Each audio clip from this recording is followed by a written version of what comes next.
Bad Cats won't be seen tonight, so we can bring you a very special episode of The Gen X Files. Welcome to The Gen X Files. I'm Jim. I'm Adam. And it's another little edition of For the Stepdads. We're going to talk about more animation. Yeah. More fun stuff we didn't get to with our 3 episodes about Charles Schultz and Chuck Jones and... Matt Groening. Thank you. Matt Groening, yeah. Yeah. Hey, so what are you playing? I'm still playing Valhalla. I'm almost done with it. Yeah. Yeah, man, you've been playing that for a long time. Yeah.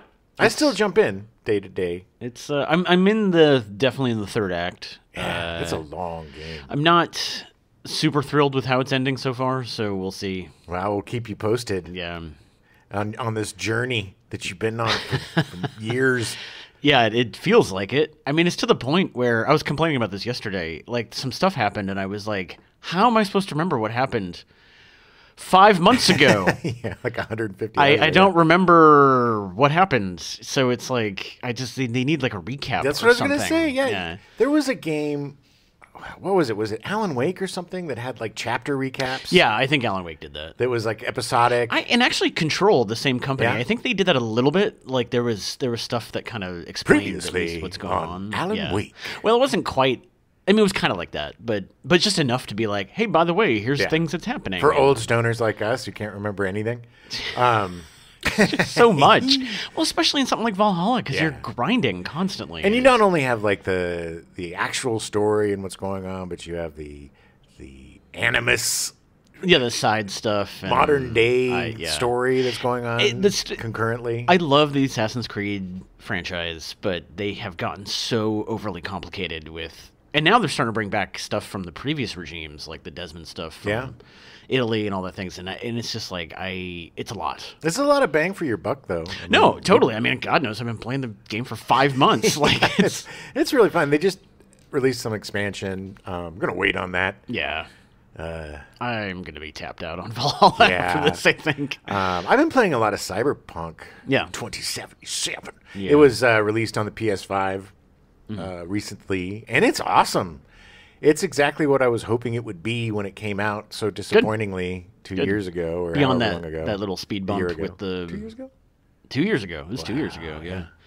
Yeah, and beyond that little speed bump at the beginning. Yeah, there was a couple of little glitches that were annoying, but I haven't run into too many, and I found that like some of the stuff, like there's some weird... I play it with headphones, and sometimes like some audio tracks stick. Oh, yeah. And there was this one that you go after these cyber psychos. They're people whose like cybernetic brain things have gone all wonky, and you got to take them down. You got to try to take them down, take them alive, man, because it's not their fault, baby. Oh, well, but so there was this one, and she was like, it was like this creepy, mysterious thing, and she'd be like, it's just... and then for the rest of like, it was like, in my ear, it was so creepy. And then if you save and then get out of the game and then come back in, usually it'll fix all that stuff if you sleep in your apartment or whatever. But it was just like weird. Oh, it just kept going. Wow, that's crazy. Yeah. But it's been a super fun game. Cool. Really engrossing, really great. The new GTA PlayStation 5 version came out yesterday of this recording. Yeah. They dropped the new. I'm going to say dropped. I mean, God knows. It had the nice countdown going to it. It was not the easiest thing to migrate the account to the PS5. No, but not that big. But I think it's because everybody was doing it at 9 o'clock last night. Yeah, it was a little stressful because you could only migrate your character once. Yeah. I mean, you're talking about playing games for a long time. Yeah. I mean, this is from the beginning, third generation of console with, 8 years? Yeah. 9 years since the game's come out? I played it on all three. I played it on PS3, PS4, PS5. I did. It was the 360 first, and then the PS4, and then the PS5. But when you went from PS3 to PS4, you could still play on the PS3 with your buddies. It didn't wipe out your character, but now completely wipes out your character. My God, there's a screen saying if you do this, it will eliminate everything previously. Yeah, it's like, oh, okay. It was a little nerve-wracking, but it went through, and it looks really pretty, and there's a lot of new fun stuff. But you had certain settings that you put it on for your... Yeah, I found that performance RT, which is like ray tracing performance, kind of a hybrid of like the 60 frames per second versus just ray tracing performance, which is beautiful. It seems to be the most. Okay. And this is with your 4K TV. Yes. Like with my 1080 TV, I don't know if it'll work or not. No, but it's still going to look great. Yeah, and it's still going to run a lot faster. I mean, you're still going to get 60 frames per second, regardless of, your monitors. Yeah, I played with the story mode a little bit last night, and it definitely looks amazing. Oh, and it's very smooth. It'll be fun to play through that again. Yeah, for the fourth time. I know, right? I know. It's a great story, though. It's worth it. Oh, it's super fun. Yeah. Look, I'm ready for 6. I'm ready for the next iteration. But hey, man, it's a gorgeous looking game. It's so much fun to play, and I'm looking forward to jumping back in. I'm really hoping that they finally port over the first Red Dead Redemption. That'd be nice. I'd love to play through that again. Yeah. That's another thing. Red Dead Redemption 2 came out a few years ago, and one of my favorite games of all time. Mm-hmm. I really want a PS5 version of that because I want to replay that again. Yeah. But yeah, and they need a PS5 version of the online. They need to do the online is so great. It's so different, and there's a lot of fans that love it, and because it's not like GTA. GTA is just it's so much fun to be on with your friends and do the heists and all that stuff. But if you're playing in a open server, you're just going to get a bunch of little jerks that are blowing you up, and it's mayhem. It's like Free Guy, It's like mayhem. Yeah. But Red Dead, the players are a little bit more reserved, and sometimes you just find somebody and you go off and do a bunch of bounties and stuff together. Like when I would play regularly, you would just find people and you would go off and do stuff, and it would be fun. And very rarely would there be trolls. Yeah, it was interesting because there would be hours where you could be playing online, and then I'd look at the server and be like, "Oh, there's 20 other people here," and I'd never see anybody. Yeah, it was very much how you want to play it, and it's a shame. It's profitable, so I'm hoping that there's going to be some. Rockstar's cagey. They're pretty tight-lipped about everything. Yeah. It was weird that they said they acknowledged the fact that GTA 6 was coming out in a tweet. Right. Because that's not very much. I mean, I think that was kind of a desperate attempt to be like, sorry about the ports of the older, because they've been getting some pretty bad press. So it's not. Well, okay, it is their fault for hiring the company that did the pretty much just. They took the iOS ports of the original 3 GTA games, GTA 3, San Andreas, and Vice City, and made them for the next generation. And it was just plagued with problems. There was nothing but garbage. And it's because it wasn't a Rockstar product. They farmed it out, but it's still their responsibility. But it's still exactly. I mean, hopefully they learned a lesson. Yeah. I mean, it's exactly what Matt Groening did. He didn't give over his original creations because he knew they would be screwed up. Yes. So he sketched something out real quick and said, "Just do whatever with it." Exactly. And and granted, it worked out for him. but I mean, that's at the end of the day, I will blame Rockstar because they should have had better control over it. Sure. I just I think they've gone through some changes. Dan Houser left. They've gone through some definite changes. I think the fact that GTA 5 has been so unbelievably profitable. I think it's number 1 or 2 of the most profitable entertainment entity of all time. Yeah.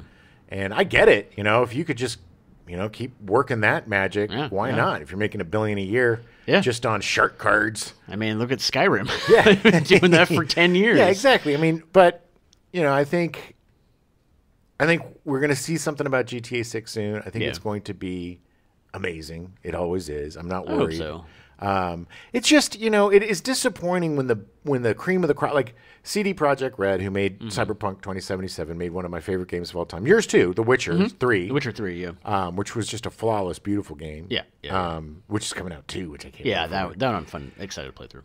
And they lost a lot of so.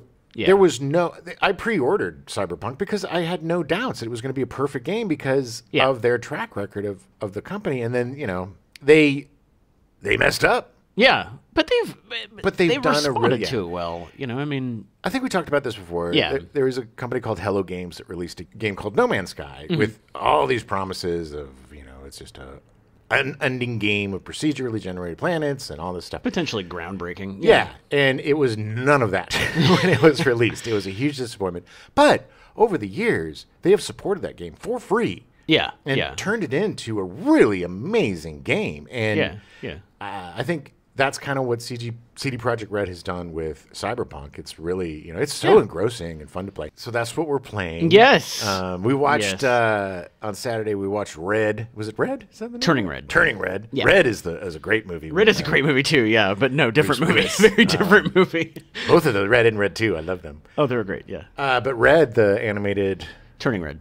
Turning Red, Jesus. The new Pixar movie. Yeah, by the people that did Bow. Yeah. It was real cute. It was great. Yeah. I liked the animation was fantastic because it looked almost claymation, but not quite. Yeah. Certain aspects were, but to me, the best thing about it was the little girl and her 3 friends. Yes. They were so incredible. And they it had so fun. And it had an anime edge to it, where the faces would do very anime things, and it very much embraced the culture and the pains and the embarrassment of changing bodies. Going through changes, puberty. and an overbearing mother, and all sorts of things. But mom's overbearing for a reason because she had a mom too. Yeah. It was really good. I thought it was done really well. I enjoyed it. But the friends were great. One of the little friends totally reminded us of a friend of ours. Yeah. So much so it was distracting. But it was really cute. Check it out. It's on Disney. It's on Disney Plus. Yeah. I haven't seen the Adam Project yet. I heard that's really good. Oh, really? I haven't heard anything, so I have no idea. I would think that you would watch it right away because it has your name. I would assume so, but no. You get really excited when things have your name in it. Yeah. You watch Adam's Rib like 3 times a week. Yeah, and there's a movie just called Adam that has Ewan McGregor in it, and also has one of the weirdest sex scenes I've ever seen in a movie. Wow, appropriate then. A lot of food involved. It's very weird. Yeah, just like you. Yeah, you like bringing in your hoagies, all and the your Adams, grinders, my hoagies, my grinders, and your big old bowl of mashed taters, a little bit of Grey Poupon. Oh yeah, and some gravy. I did finally finish watching Night Court. Nice. Which was interesting. The ending was super bizarre because they thought they were coming back from the season and then they didn't. Yeah. It was weird. There was no Magnum outcry for not for Night Court, unfortunately. Although I finally started watching. I watched the pilot for Resident Alien, which was really good. I like Alan Tudyk a lot. Although he's in everything now, so I was trying to let that go, but he's fantastic. He's just so good, and the supporting cast is great. It's a show that I started, and I definitely want to continue, but you get so distracted. You also started watching the Harley Quinn animated series. I finished the Harley Quinn animated series. That's so good. If you haven't seen it, it's on HBO Max. There's 2 seasons. The 3rd season's coming this year sometime. It's totally standalone. Some very, very interesting, shocking things happen in it that I wasn't expecting. It's adult. It's very adult. Don't watch it with your kids. No. But there is a 3rd season coming. I do... Part of me wishes I had waited just to see all of it because I think the 3rd season is going to be the last. Yeah. But I'm curious to see where they go with it, and it's good. It's really good, and again, it's more adult animation. Yeah. And there's a lot. There's another show on HBO. It's very simple that I watched. I think it's a Cartoon Network or a Adult Swim show. Okay. And it's I can't even remember what it is, so we'll probably cut this. But it was very funny. I did also watch the Boys Diabolical. The shorts. The Boys shorts were also incredibly violent. Yes, and also and very interesting because they got a lot of different animators and filmmakers to do it. And Seth Rogen and Adam Goldberg did one that was very, very Looney Tunes. Yeah. It was a very Charles Fleischer no type dialogue at all. Baby's Day Out. Yeah. It was great because there was an episode that was written by Aisha Wright and Andy Samberg wrote an episode. Justin Roiland. It was. Oh, definitely you can tell that Justin Roiland. Yeah. Like that was. Well, you can always tell with the eyes with him. Oh, and the mouth. As soon as they do the sad face with the weird droopy fish lips. Yeah. And the star eyes. Yeah, but they're really fun, and none of them's longer than 15 minutes, but they're super fun. Incredibly gory. Very violent. So just be prepared to be grossed out, but in a really fun way. If you like that stuff, you'll love it. Yes. Back in the day, let's start with comic. Let's go chronologically. So let's start with comic strips. Yeah. I don't think kids today. No, but seriously, I don't know. I mean, I don't think a lot of people get the paper, the physical paper. No. Sometimes the Sunday edition. Yeah. I really miss it. I always threaten to get it again. Yeah. But I never do. But I do want to. The last time I got it, it was so depressing because the paper was just like 8 pages. Yeah. So it was like printed on some weird paper, and it just didn't feel like a paper. But when we were kids, when I was a kid, we had like 2 or 3 papers. We had the San Diego Tribune, we had the Escondido Jibber Jabber, and the like a great name for Sim Sam Saboops, whatever we would get. The names just get worse and worse. And Sundays, man, that paper was like £8. Oh yeah, each. Yeah. And, yeah. I'd go out there with the forklift. Deep, deep, Yeah. And I would get the papers and bring them in the house, and the old man would get up, and on some days he would, before church, he would go get donuts. Yeah. But then, because we're Catholic, you can't eat an hour before church, so it's just like we couldn't eat the donuts or whatever. Oh, you had to wait till after. I'm going to go to church. And then, and then you come home and then you read the paper and stuff. But then as I got older and stopped going to church, then it was just like, it was just donuts and comics, man. Yeah. But the comics back then were sections. They were their own sections. They were at least 5 pages of comics. Oh, the Sunday. Yeah, for sure. Yeah. Big old panels. Yeah. Different comics in each paper. It was just a smorgasbord of wonderful. This was like Bloom County time and Calvin and Hobbes time. Yeah. Really, I think the best time of comics was the 80s. Yeah. In my opinion. I'm not a big Snuffy Smith guy or a Brenda Starr or or a Rex Morgan MD. Yeah. But they had so many different. Everything was trying to be like the Far Side was going then. Oh, yeah. So we had this whole renaissance of very different esoteric cartoons that were very much the next level of Peanuts. Yeah. But the Peanuts still,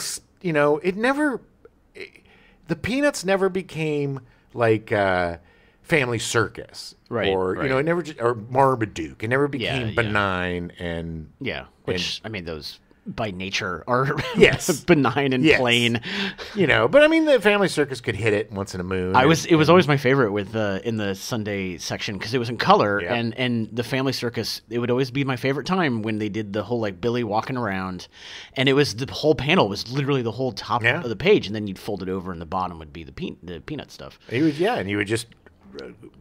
Trace his trail, and little jump trail, over this and track the mud in. The only Jeffy. interesting thing about that comic was Jeffy walking around. But it was a very wholesome little family.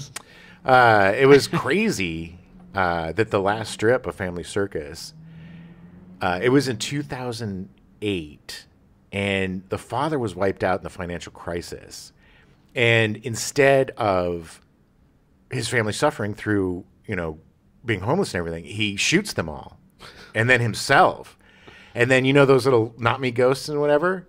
Right before he kills himself, there's a little ghost with all the corpses are on the floor, and there's a little ghost next to him that's not who did it. The cops are like, who did it? And it's like, not me. And then bang, and then that was it. It was really weird. It was insane that he got all of that story into one panel. Bill Keane is literally rolling over in his grave right now. Yeah, well, he shouldn't have ended it that way. It's his choice. Yeah. Might have been what he actually wanted to do during his life. I would have liked to see that. Anyway, but yeah, there was a lot of great comics, and the old man would get these. We had this donut place that was just the donuts the size of your face. Yeah. There were these humongoid like cake donuts, with the crumbles on top and stuff, man. And you have that. Those were the times, that was like family time. I don't. There's a few really like neat, wholesome memories that I have. Sure. And this is one of them. And the comics go with it because the old man liked comics too. He enjoyed that. He loved the Peanuts. Not the Peanuts. He loved the Looney Tunes. Looney Tunes, yeah. So we could bond on that stuff. And, he liked the Muppets and stuff. So he did have a good sense of humor, and we could bond that way. And that's when I kind of realized that if I was funny... Right. I could, keep things cool. Yeah. So it was like a defense mechanism. But it was like, but I learned from the best. I learned from the guys that made him funny, and that was Bugs Bunny, and that was, Abbott Costello and all those kind of guys. So it was just, It was just a fun time, sitting around reading the paper, passing the sections around, and nobody in our family read the sports section. That's for sure. Yeah, it was funny because I would usually read the comics in the morning over a bowl of cereal, and my dad worked in construction, so he would get up and leave super, super early. Yeah, same. Mine too. It was always nice when I'd walk in and he'd still be there, and he'd just literally hand over the comic section to me while he's drinking his coffee, and would blearily pour cereal and try to read the comics. But yeah, it was a nice morning ritual, of getting ready to go, and the fact is I didn't even realize at the time, but they are they were challenging comics that I would read, and it would be kind of be pushing me towards being a better person, I guess. Yeah. But you did not lie like little Jeffy. No, you didn't say the not me's. No, didn't have the not me ghost. No, I didn't. Paint the walls with spaghetti. Biscotti and meat bulbs. Yeah. As I got older, too, when I would come back and visit the old man, we'd go out to breakfast. We had this great breakfast place in Escondido. There's a couple of them, man. And grab the papers, head out, same thing. Just hang out. Drink coffee. And he knew all the waitresses. And, they were all good. And they would make fun of each other. It was just, it was like, she'd sit down in the booth. It was just that whole, familiarity thing. It was really fun. I mean, it was kind of Escondido was kind of a big, small town. It was a small town when we moved there, and it's gotten very big since. I haven't been back in, 20 years. Yeah. But, it was just, I really enjoyed the paper and the comics, and I really miss it. I really miss even up until 10, 15 years ago, I would get the paper, and I'd do the crossword puzzle, and I'd read the comics. Yeah. It's even sooner than 10 years ago. It was, but it just gets to the point where it's just sad. It's just more depressing than it is informative, because it's just so paltry and just not. Where's Funky Winkerbean? I can't. You can't. Crankshaft. It just doesn't make sense now, because you can get your news instantaneously that a newspaper doesn't really do it. It just doesn't have the same effect anymore. I can't read comics on a computer or a No, telephone. same, 100% It's just, agree. it's not the same thing. But that's not the main reason for getting the newspaper. I mean, that can be your main reason, but I think most people, they get it because of the news and reading the news. The coupons. The coupons. Circulars. Yeah. That was another thing, man. I remember getting the paper. This was when I was a quote-unquote adult. Yeah. But I remember you get the Sunday paper and you go right to the Best Buy insert. Oh, yeah. What's coming out on Tuesday? Yeah, exactly. I'm going to have to get there's a new stuff. Rambo coming out on DVD. Oh, yeah. And this one has a commentary I've never heard before by the... oh, boy. As much as I enjoyed to get reading the papers in the morning, I always loved coming home, and after school, Looney Tunes cartoons would be running for a good solid 2-hour block. Yeah, we were really taken care of. I don't know what happened to my voice. We were really taken care of with cartoons as kids, because we would come home and we would have a whole afternoon block on a couple of 3 channels, you could choose from. And, Saturday morning, man, we had the run from about 6 to 11 of just solid tunage. Yeah. So, I mean, cartoons were such a huge part of our life, but we also, it is with kids today, but kids with children today, they're into Peppa Pig and all this stuff, but they just, they watch it on tablets, and they can watch it whenever they want, and they can watch whatever they want, whenever they want. Oh, you want to watch this Disney movie 400 times in a row? Go for it. We had to go to the theater if we wanted to see Bambi 400 times in a row, and none of our parents are going to spend all that money and take us there 400 times, so that never happened. No parent is sitting through Bambi 400 times in a row. That's child abuse and parent abuse. But it's just watching. Parent abuse. The parent takes them, and they just leave after the mother gets shot every time. Appreciate me. I'm your mother. I can be shot like Bambi's mother. Now, let's go home and do your laundry. That was my friend Mickey's mom. We were spoiled with content, but we didn't have any control over it. Yeah. You had to either watch it or you didn't. Yeah. And that's what made the Saturday morning so special, was that you waited all week because that was the time you got to see these. Yeah.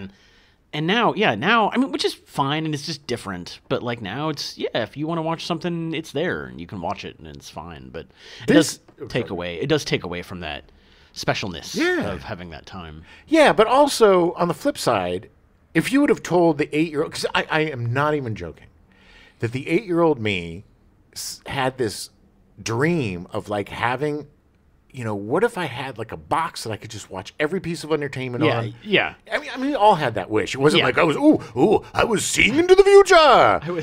But, oh man, I wish my video games looked like cartoons. I wish they looked like the box art. I wish. And strangely enough, those are the wishes that came true. Not world peace, not ending world hunger, not flying cars or completely green energy. But we do have unlimited entertainment and great video games, which honestly, I prefer. Yeah. Well, you got it, man. That's where we're at. We're all gonna be drowning in 20 years, but hey, we can watch anything we want until then. Hey, man, as long as the PS5 is waterproof. Yeah. Put a regulator in my mouth. That's me underwater. When the cartoons came on in the afternoon, the one cartoon that I always looked for was Duck Amuck, because I loved that insight into like the process and the drawing and the weird meta-ness of it. Even when I was like 9, I had no idea why, but I knew I wanted to know more about how it was done. There were a couple like that. Yeah. I think they did one with Bugs Bunny as well. Yeah. And I think Daffy Duck. Yes. No. It was Elmer Fudd was the Fudd, guy that was doing Ain't I a Stinker? Yeah. Ain't I a Stinker? But yeah, it was like those were great because yes, exactly. I loved breaking the fourth wall. Yeah. I loved being in on the joke. I loved people zigging when you think they're going to zag. Things that are unexpected and out of the box that people don't do, that shouldn't work and are against the rules. Right. But just make it so much better. Right. Yeah, it's like One Froggy Evening. Like I rewatched that and man, it is so brilliantly written. Mm-hmm. And this is, I have to give, granted our episode was not about Looney Tunes in general, but I have to give a shout out to Michael Maltese, who wrote almost all of the Looney Tunes cartoons and worked with Chuck Jones, worked with Tex Avery and Fritz Freeling. And he was such a genius and such an incredible writer. Unsung hero. Yeah. But One Froggy Evening is just so brilliant. No dialogue, except for him singing. But like, but it's just so it's directed so well. Yeah. It's done so well. It is such a easily followable but deep story about greed. Yeah. It's like if you see something miraculous and your first instinct is to profit off it, well, you're not gonna do well. Bad news. Yeah, it's very it's clever, it's deep, and it's 100% Chuck Jones. Yeah, and so emotive. When you finally get to the part where he goes to the talent guy and he tries to get the thing to work and it doesn't, and then they cut, you can hear the singing, and then they cut to him and he's just so depressed because the frog won't sing for anybody else. Oh, but he's just going to town with him. He's just like, it's so brilliant. Yeah. Yeah, it's a great, and it's interesting because Michigan J. Frog, technically that was the only cartoon during the heyday that he was in, although he has appeared in others since then. Yes, and he also speaks in the other ones too. Yeah. I was able to appreciate more of the writing this time around, and the even Duck Amuck and stuff like that. Like it was interesting, and how they made it seem so simple to tell this story that was so deep with no dialogue. Yeah, definitely, and it was funny too because Chuck Jones did take these silent characters, basically silent, like Michigan J. Frog and Wile E. Coyote, and gave them a voice. Yeah, because I remember Wile E. Coyote, super genius, and he would come in with his little card and hello, he would be, I think he was like a consultant for Daffy Duck or something in one. He was trying to help him destroy Bugs. I don't know, but there was always, I think he also went against, but they did a lot of different pairings to kind of, spice up to spice up the formula a bit. They would do different matchups. Yeah. Like World Wrestling or whatever. It's Wile E. Coyote against Bugs, but they were doing like what they did like 400 of these, so like even more than that. Well, It's he even more than that. I mean, he because did. Chuck Jones alone did 300. Right, plus. but I mean, they were producing so many of these that like eventually you have to try different things and do different things. But there were so many amazing and memorable characters. The monster with the red hair and the tennis shoes. Oh, yeah, yeah. I love that, and I so wanted to see what was under all that hair. When they would parody actors, and nobody knows these actors anymore, but I remember like Peter Lorre. He was in Casablanca. Oh, he was fantastic. Casablanca. He was always just such a little. Hey, Rick. Hey, hey. But they would always use him as like the creepy scientist. Yeah. Or they would get Abbott Costello, or they would get, but it would be like Rabbit and Costello, and it would be rabbits. But it was so much fun. You didn't know what you were going to get, man. It was just like jumping into an imagination pool, and you don't know anything. It's just anything could happen. And it was the one thing that you knew, it was going to be funny.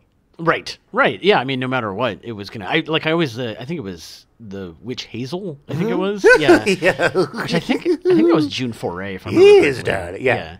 But like, who was fantastic too. Oh yeah. She's a phenomenal voice actor. She did. I mean, she was the foil for Mel Blanc. Yeah. She did all of the female voices. She was. Yeah. She kept up with him. She did Granny, and she did. It was just. She did old ladies so well. I mean, Granny is such a sweet character. I love the Granny, Tweety, Sylvester cartoons. Because Granny would always go out. I'm going out to the thing. And then you stay away from that bird. And then Tweety Bird was such a dick. Yeah. Honestly, if you watch those mean. cartoons, he was completely antagonizing him. Granted, Sylvester wanted to eat him. I get it. Sure. I mean, there's a dynamic going on there that's from the dawn of time. That was birds and cats. The instincts. The other Michigan J. Frog that's available on HBO Max right now is from the Sylvester and Tweety Mysteries. Ooh. Which the irony, the short's only 9 minutes long, and literally the opening song for Sylvester and Tweety Mysteries is like 2.5 minutes long. Nice. It goes on so long, but it was a mystery about Michigan J. Frog, and it's fun, but it was done in like the mid '90s. But it's just funny. I mean, but again, that's like them having to repackage or like even with like the Bugs Bunny and Roadrunner Hour or whatever it's called. Yeah, and the lights. You would have what heights we hit. And they wouldn't even. It would just be like repackaging the old stuff, but it would be in a different way, or you'd be seeing. Well, basically, the Bugs Bunny Roadrunner was just the opening number, and then it was just shorts. Yeah. It wasn't just the cartoons. Anything new. It was just a different delivery service. Right. For these old 40-year-old cartoons that we love, that are timeless, that will never not be funny. Yeah. And there was that whole period where they just wanted to sanitize all of them. Too violent with the explosion. It is ridiculous violence. I get it. Yeah, I get it. But I grew up with all of this crazy stuff, and it didn't make me want to blow anybody up. No. I understood that if I shot somebody in the face, their mouth wouldn't zip around their head, and then, they would put it back into place. It would probably be pretty messy. I don't know. There was just this whole, it just felt like they were trying to take away all the fun stuff for a while. It's too violent and everything needs to be educational and we need to, kids need an escape, man. And I'll tell you this, if I didn't grow up with all these cartoons, I wouldn't have the imagination that I do. Oh, no. No, definitely. I agree. 100% agree. I mean, I was, and maybe it's because we were smart enough, but like I knew it was a cartoon. Like I knew that it was animated, and I knew that that's not real. Yes. And it's entertaining. And like, sure, sometimes I want to shoot somebody in the face and watch their mouth spin around, but I know I can't do that. Yes. It's absurd. It's absurdist humor. Yeah. It's just slapstick to the nth degree. And people fall and blow up, and they're trying to eat each other because that's what animals do. What is so great is these anthropomorphized animals are still animals, even though they're yeah. clever and they can talk. They still keep their instincts, which is what's great. Right, You know, right. a dog still has to be a dog, even if Yeah. the dog is brilliant enough to write a book. You know what I mean? It's just like that's what's so great about it. He's still a dog. Yeah, they still have instincts. Like Sylvester's still going to try to eat him, no matter when he can, no matter if they work together or Yes. not. He's going to try to eat him, much like the coyote trying to eat the Roadrunner. I mean, that was literally the through line for every single one of their cartoons. And you know what I always thought? It was like, he's so stringy. He wouldn't make a good meal. He'd be all ropey and, Yeah. you know, find yourself a fat little prairie dog or something. You know, it's going to save yourself the time, buddy.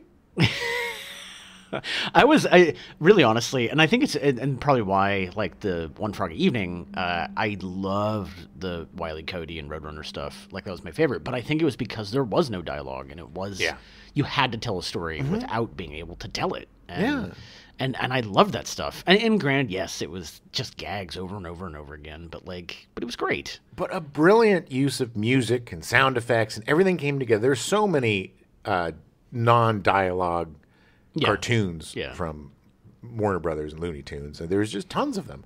And what made them work so well was the energy and the music and the sound effects all worked together in such a way that was just energy in your face. You know, it was just like bam, bam, boom, boom. You know, pulling out guns and bigger guns and bigger guns. And it's just, the violence showed the absurdity of violence pretty much. Yes. You know, and it's like, especially the ones where it was like, he pulls out a big gun and he pulls out a bigger gun and he pulls out a bigger, until they're on the earth and there's nothing. It's just gun. And it's like, well, where do we go from here? Yeah, what do you do? Yeah. And it's like they blow up the whole planet and all that's left is Bugs Bunny and, you know, Marvin the Martian and his little dog. And, they're just hanging off of this tiny little chunk of the planet, and it's like, okay, what do we do now? What do you do? Good job. we finished it. Yeah. You know what? I just wanted to mention quickly. It's just in my brain for some reason, but comics.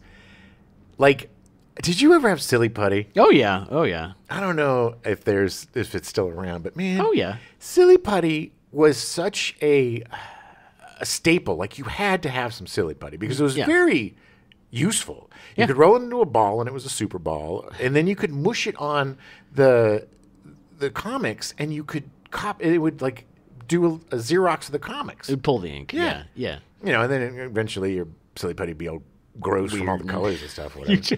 Always working it in, trying to get that out. It's like I always had Silly Putty. I had like different kinds of Silly Putty. I had my paper putty, which I would use from papers, you know, and then I would have like I would keep a little bit in the secret cargo hold of my Kenner Millennium Falcon. Oh yeah. And then I would use like when Han and Chewie on their adventures, if they went to like a water planet, then I could mold scuba gear for them, or if I just wanted to put a pair of gloves on a hand, you know, which would help hold his gun in better. Oh yeah, you know, it's hard to hold. I was such a weirdo. But, you know, that was the thing. Is like Silly Putty could be anything you wanted it to be. It was fantastic. It smelled so good. I loved Silly Putty. The consistency and the weirdness of it. Did you ever put it in your mouth? I would put it in my mouth and chew on it sometimes. I would do bites. I do like impressions of my teeth. Yeah. Yeah, which I got now. I'm like thinking about it now. I'm like, what the hell was I thinking? It was non-toxic. I know. But it was just like, this thing I'm going to stick in my mouth. Because I knew kids were going to put it in their stupid mouths. Yeah. Because we're dumb. Silly Putty was, if I remember correctly, and I did zero research on this, but I'm pretty sure it was invented by accident. I think it was supposed to be for, like they were trying to make a cleaner or something. It was like an epoxy or something, I think. And it was a total just like, it was like, yeah, you can pretty much do, I mean, it's just this weird lump of stuff. Yeah, so great. You don't buy lumps of stuff anymore. No. Now you would have like Wi-Fi enabled Silly Putty that you'd have to get software updates all the time, you know, and it'd be like, oh. Well, it's not because you'd have to use it on your computer screen somehow to copy the thing because nobody has print anymore. It'd be like Silly Putty 2.0. They make magnetic Silly Putty now, which is if you ever see videos of it, it's really interesting because it just like becomes this weird living thing where it suddenly envelops the magnet. Yeah. Like it's That sounds cool. It's creepy and weird. Yeah, but I loved Silly Putty. It was great. Yeah, that was another. You had to use it with your comics, man. Oh, you had to have your Silly Putty because it'd be like. That's how you'd save your favorite comic for a minute and a half. That's just like, you would do it and then look at it and be like, this is okay, awesome. like, what do I do now? Roll up. And then it goes away. It's like, wow, I can read it backwards now. Yay! What's the point? You go to the mirror and look at it and be like, hey, it's the thing that I was literally just looking at. That's so. Yeah. Oh, but that was something else with the papers in relation to the Silly Putty is that I loved. You always knew it was a really good like comic section when you finish and your hands were just full of ink. Oh yeah, like your fingertips were just black from the. Oh, I love that tactile. This is the sad part of the digital world is we're losing these things that were so tactile and it makes it a lot harder to pay attention. It makes it a lot harder for people to pay attention to what they're reading when they're reading it on their phone or on their computer because it's naturally kind of set up as a browsing scanning thing and we're used to passively watching screens, which is television. Right. You know, I'm sure that the new generations are more geared towards you know, this kind of stuff because they grew up with a different set of electronics. Yeah. But you know, you hold the paper, you have to read the paper, you have to turn the page. You know, it's like it's reading a book. If I'm reading a book on a Kindle or on a you know, I used to read a lot of classics on my phone and breaks when I would temp, and it was hard to pay attention. But if I'm holding a book, man, I'm reading a book, and I do not purchase books digitally. I will will buy it. I will wait until I can get it on hopefully hardback because I love the feeling of those. But I can't. You know, books are meant to be read. Not scrolled, you know what I mean? Right. No, I agree. I do. I have a Kindle, but I have a ton of books on it. Usually free books that I put on, but like I'll take it with me when I'm traveling and stuff. I'm but sure for the most part, it's not. But it's not the same at all. Yeah, my mom uses that. It's a little better than like on the phone, but like even then, it's just not the same. Yeah, I mean, there's just not that feeling of turning pages. Like, how many pages do I have left? And it's like, oh, look up at my page counter. But it's, you know, it's just that. I don't know. And also to support the authors that I, you know, really enjoy. I want to own their books. I reread books. I think. Right. I think I like physical media. I was born in a time of physical media. I peaked in a time of physical media, and I just still love it. Like, I'm kind of bummed that I got GTA digitally, GTA 5 on PS5 digitally, because I like having the physical disc. Yeah. You know, I like steel boxes. I like all that nerd stuff, man. And you don't get that nerd stuff digitally. No, just who cares about a digital art book or you get an avatar? I got to see Bugs Bunny live with a 65-piece orchestra. Nice. And they projected the cartoons on a huge screen and then played, you know, with the dialogue and everything, cut out all the music and then just played everything live. It was insane. It was so magical. That's cool to watch that. Yeah. It was just a whole new way to enjoy something, you know, that you love so much. It was totally a celebration of some of the, and they, you know, of course what's opera doc and you know, they played all the biggies. And of course. If it ever comes back around, I don't know if they still do that kind of stuff. I don't think so. Ooh, I would definitely go. It was an experience. As a Looney Tunes fan, it's an unbelievably unique and wonderful experience. I love seeing animation on the big screen, especially stuff that's underground. I remember I started going, there used to be this underground film festival, Spike and Mike's Underground. It started as the Spike and Mike's Twisted Animation Festival. Exactly. And then they changed it to there's two of them now. There's a classic animation festival which just shows all the old ones from back in the day, and then there's ones that do a new. But they tour essentially. They go around and they tour, and it came to my college quite a bit in the 90s. But I know it started in San Diego in the late 70s. Yeah. And then finally started going national around like 89 or 90. Yeah, so I saw it in high school for the first time. I think it was my buddy John Crosby, my cool pal, one of the smart coolies. And it was a revelation because there's all these adult shorts. There's Beavis and Butthead for the first time. There's just these really, I can't, like, so many of them are hard to remember because it was so long ago. But they were just bloody and violent and dirty, and they just kept going, and the guys would host it, and they were weirdos, and it was just this awesome, weird celebration of weird animation, you know, and that that plus, a couple of years earlier, you get your VHS, and you go down to your video store. I remember the first video that I ever rented from this weird video. It wasn't like a Blockbuster or anything. It was like one of those boutique-y. It was so weird. I remember the first time going in and just being like, I could rent any of these movies and watch any of them, and it was almost overwhelming. So I picked the the Ralph Bakshi Lord of the Rings. Oh, yeah, nice. Which I wouldn't say is kind of adult animation, but it's not dirty, but it's pretty violent and it's challenging. But it's not aimed towards children. No, exactly. And so that was kind of titillating. And then from there was heavy metal. Yeah. Remember that? Oh, yeah. Yeah. Oh, yeah. So that one was another bunch of shorts that, for me and probably you too, it combined these crazy shorts with sci-fi. Yeah. It was like watching dirty Star Wars. It was like weird sci-fi fantasy. Like, it was super weird. Heavy Metal was essentially like a comic book magazine. Oh, yeah. I guess. Started in the 70s, and like it was fantastic. It was very cutting edge. Yeah. A lot of Frank Frazetta doing the very large chested women and giant barbarian men and all this stuff. Like, but it was good, and it definitely, Heavy Metal for me was the first time that I was like, wow, you can actually do this. Yeah. Like, that's crazy. Yeah, I mean, there's that whole bit with Harold Ramis and somebody else just snorting space cocaine. Yeah. And it's just run around.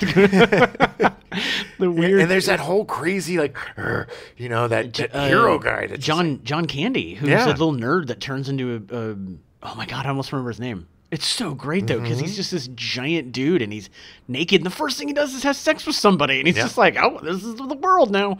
It's just crazy. It's just so bizarre. But it was the combination of those things, led into, and getting, the free paper, the Reader or whatever, and reading underground comics. Those were the things that showed me, okay, animation and comics, they can grow with me. Like, I don't have to give that up like I did my Star Wars guys. I can move forward and still pursue the love of this. Yeah. Not that I was embarrassed about loving Looney Tunes or anything, but I wasn't watching the real Ghostbusters and Transformers anymore, or Inspector Gadget, or Garfield. It's just like you grew out of those things, but you grew into the others. Looney Tunes always going to be there, Yeah. Yeah. Certain things, Scooby-Doo, always going to be there, the classics. But as you get older, you want something more challenging. Yeah. And there has really been some great adult animation. Oh, yeah, for sure. I mean, even beyond for me, it started with The Simpsons, which I felt like it was aimed towards kids, but then I was like, it really wasn't. No. It was a family sitcom, essentially. It was one of those very unique entities that can be enjoyed in many different levels. Yes. You can enjoy it as a straight, dumb, slapstick, family dysfunction comedy, or you can go deeper and see it as a like there's different layers to it that you can cut into and get as deep as you want. Yeah, it was interesting. I definitely watched it when it first started. I remember being excited that there was a cartoon on primetime. Yeah. Like, it was you were younger. You were what, 13? I was about 13. Yeah. And and my mom I think she was concerned about it, but it was like, well, it's on primetime. Like, it's not, it's a cartoon. It can't be that bad, Right. And God knows. Looking back at the first seasons now, they're very tame in comparison to a lot of the stuff now. Oh, 100%. But it was also stuff that was not done on TV. Kids didn't talk back to their parents. Totally. Little boys didn't, cause pranks that destroyed, the gymnasium. Right. You know what I mean? It's like, even though it's a fantastical cartoon, again, with anything new, fear. The parents. What about the children? The children. And it's like, now all of those people are dead, and their grandchildren are like, what about the children? But seriously, though, it is anytime there's something that grabs people in a unique way and is something new, there's always going to be the fear mongers that are going to freak out about it. Yeah. It's interesting because Slippery slopers. I had, and I know you watched this too, but the show Invincible was on Amazon Prime about superheroes and all this wonderful performance by J.K. Simmons. Oh yeah, but watching that, I had the same feeling I did while watching Heavy Metal because it was insanely violent, and I was just like, oh my god, like they're like this is a cartoon that could have been made. The style could have been done in like the 80s. Oh yeah, but it was suddenly like a whole different level, and it was like, oh, okay. I mean, granted, the writing was fantastic and it's really well done, but they intentionally, I think, made it kind of a G.I. Joey no feel to it for people like you and I who was like, yeah, you grew up on this stuff, and like it has that, but it was that kind of I haven't had that kind of revelation feel in a while, and it was nice to be like, oh, like they're going there and doing this. Yeah. Well, I think The Simpsons paved the way for all of this. Yeah. Its success led to Liquid TV and, I was say Howard the Duck, but Duckman and The Critic and, all these different shows, Beavis and Butthead. Yeah. I mean, even Ren and Stimpy. Even to like King of the Hill and now with like Bob's Burgers. And Family Guy, which is basically The Simpsons, you know? Yeah. Family Guy was horrible at the beginning. It was bad. Yeah. It wasn't clever. It was just dumb. But then it got to be better, and it found its own voice. Sure. And the funniest thing, this is what I love, is whether it's Family Guy or it's South Park or any other long-running animated show, they always reference, well, The Simpsons did it first. Yeah, because they did. Like, and South Park did a whole episode where it was like, well, The Simpsons did it, and it was like, well, what are we supposed to do? So it's so crazy that The Simpsons is so ingrained into the zeitgeist that other cartoons have to include it, right? Because they have to, integral to their existence. I think the success of The Simpsons gave these different networks, especially cable too, because a lot of cable. USA and these different fledgling networks at the time were looking for content, right? And animation was kind of the way to go because it was a cheaper way to do it. In some ways, and Klasky Supo was everywhere because I think they did Duckman. I think so. But there was these boutique animation studios that were doing stuff, and there was these unique looks, and it was a really good time for animation on TV, and it just kind of continued because we keep getting Bob's Burgers is great. Which has a movie coming out. Yeah. An actual, which is going to be crazy. Hopefully I won't cut up my elbow and have to get stitches before that one. But, and the Great Wild or Great North. Or in the Great North. That's a really fun show, too. That's really growing on me. And it hasn't grabbed me as much as it has you. I just love Jenny Slate. It's a different kind of premise. It's a different kind of family show, and I think it's going to take a little time to kind of find it. Yeah. I mean, it's something that I'll watch eventually. I'm not discounting it. I did watch most of the first season, I think, but it just didn't quite grab me the way like Bob's Burgers did. It's different, yeah. I mean, Bob's Burgers has got such a tight cast and such a tight premise. Is so good, So and brilliant. H. John Benjamin is, again, it's funny that he's one of the greatest voice guys, but his voice is never. It's not H. John literally Benjamin. the same. It's always the same kind of, whether it's Archer or Bob, it's just a different pace. Either he's just got a higher pace or he's got a little bit slower pace. And so it's like it's just his voice. But he does some of the best characters. He's great. It doesn't matter. I mean, his voice is so recognizable, and he is great at dry voiceover humor. He's amazing. Yeah, it was interesting because really that did lead into, because you can follow that path between The Simpsons to like South Park and then to like the Renaissance again with like Adult Swim in the late 90s and like them willing to do just crazy stuff and like whatever. Venture Brothers, one of the greatest.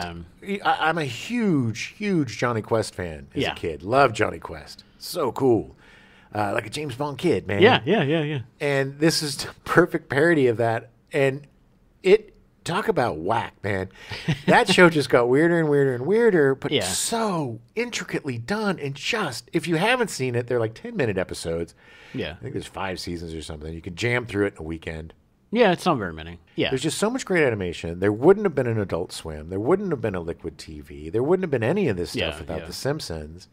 And even though The Simpsons isn't raw and edgy as a lot of this stuff, no, it doesn't need to be. But it was the fact that it gave these people the ability of like, yeah, you might be able to make money off this. Like, It showed the suits that adult cartoons could be profitable.